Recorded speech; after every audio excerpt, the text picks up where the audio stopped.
Bonjour, je suis Iju Soufiane. Je tourne cette vidéo dans le cadre du TPE sur les défis énergétiques du XXIe siècle et je vais vous parler ici de l'irradiance solaire et du moteur Stirling.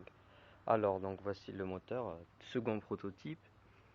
Il n'est pas fonctionnel encore, sinon on l'aurait testé. Il faut encore régler ici les soucis au niveau de l'axe qui a été refait plusieurs fois. Le volant d'inertie n'est pas encore tout à fait fixé.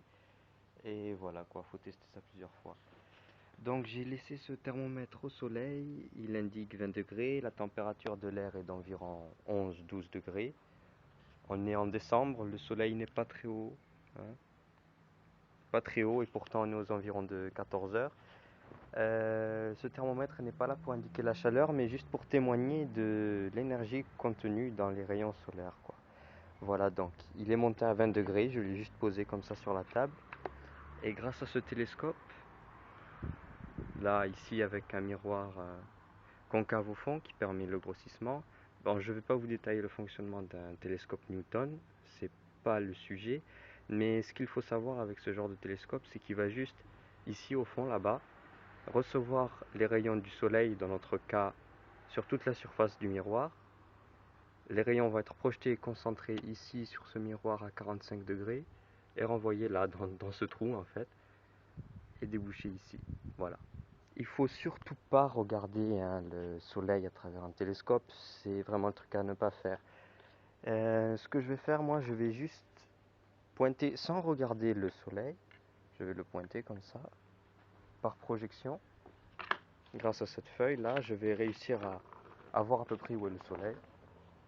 Et je vais mettre le thermomètre devant.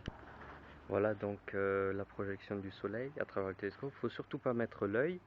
Et donc voilà quoi, quand on s'approche de l'oculaire, ça se concentre, et quand on s'en éloigne, ça s'agrandit.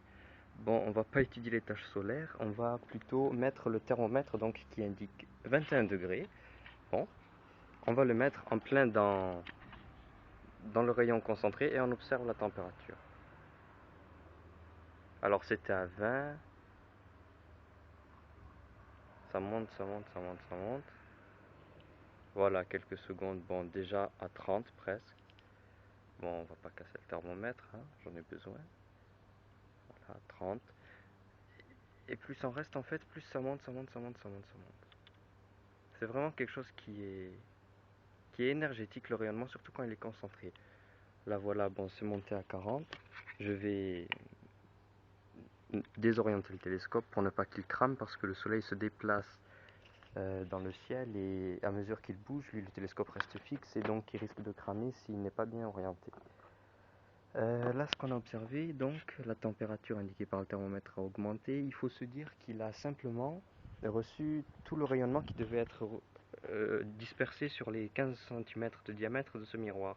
Ils ont tous été concentrés à la sortie ici.